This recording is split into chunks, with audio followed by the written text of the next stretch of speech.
What's up, guys, and welcome back to Red Maple Ranch. My name's Sean, and I'm currently standing in our future living room. Maybe. We're actually between two spots on top of this hill here. We have about 3 acres here of like flat, usable house building site. Most of the rest of the property is a pretty steep hill. Would take a lot of excavating to actually get it house ready. So we're kind of stuck on this spot or another spot somewhere in that clearing. So the goal for today is just finish clearing this last half an acre here or so and get it ready for, grading and trying to see exactly where we're going to put the house. And of course, anything that's not house is going to be either garage or barn or yard. So we have a beautiful big walnut tree over there. We have this beautiful old growth Osage orange here that I'd really like to keep just because I think this thing would look awesome like off to the side yard or something. So my neighbor's house is just a couple hundred feet that way past the wood line here, so I'm going to leave about 50 to 100 feet of woods just so we don't have to see each other all the time, and a couple random hills here to grade out. One specific area here I want to be careful in because I'm not too familiar with this. See, I've already cleared one path here a couple weeks ago just to kind of see where my line of stop is. So this is my path here. I'll just go straight down on the other side of that Osage orange, right beside that walnut that I'm also going to leave. So everything from here to the current cleared area will be gone. We'll cut that up for lumber. I think my dad's coming over to run the saw, but this is what I'm not too familiar with. So I've had this one called, it's clear, but I don't know what the heck this thing is. So if any of you guys know what this might be, just leave it down in the comments. But I'm gonna avoid this for now. Maybe put in another one call and specifically call this out to see what's going on with this, because I'm not sure if that's like an old wellhead or a vent or who knows what. So if you have any idea, put it down in the comments. But for now, I'm going to hop on the loader and we're going to try to get this piled up, save all the good stuff, get a nice brush pile going for burning next time we have a nice dry day. But yeah, enjoy. All right, so nothing's ever easy. So it's been cold the last couple days, and if you remember, well, I haven't posted the other video yet, but I've already been using this thing once to clear a driveway. The batteries were fighting me. I think they're pretty dead, so I just wanted to give them a quick charge here. So let's see what we can do now. Maybe we might get some juice out of it. Ooh, pretty dead. All right, let's let this charge for a little bit longer and we'll see what we can do. So I've been charging these for a little while. They're fighting me a little bit, but I did notice that this is from 2020, so this battery's a little over 3 years old right now, so not looking good. I know I bought both these batteries at the same time, so I'll give it a little bit more, maybe try to disconnect it and just jump with 12 volts off the truck instead, but might have to get some new batteries for this thing, unfortunately. But let's see if we can get through today and at least how much work we can get done before we have to do that. All right, so since this wouldn't run, I basically took the positive off the batteries here, so I completely isolated these two, and I'm just going to try to get it started off the 12 volts on the truck. So this is technically 12 volts, but it's a lot of amps because I have the two batteries on the truck, so maybe this will work. It should stay running after it fires up, and then I can just throw this positive lead back on and hopefully it'll charge some more. But let's see if this will fire off the 12 volts, but I know that's not a lot of potential for this thing.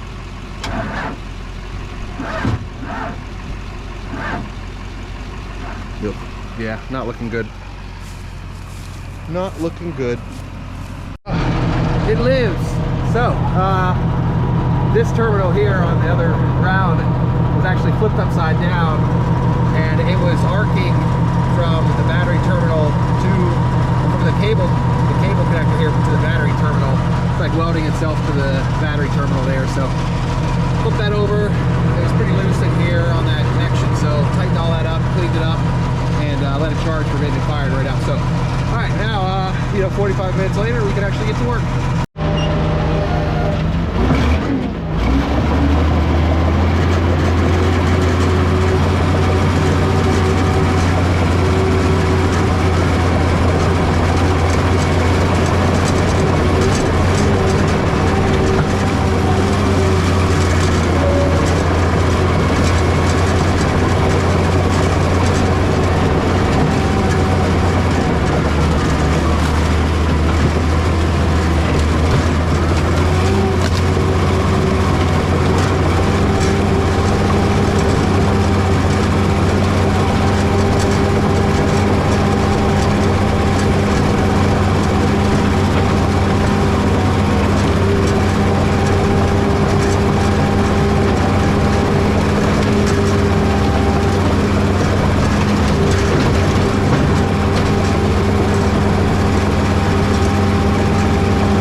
Okay, so that was fun. We have a really nice brush pile to get burnt soon, and just gave my dad some time on the dozer over there, the track loader for people who care about the name. So he's still getting used to it, but he likes driving it. It's pretty fun.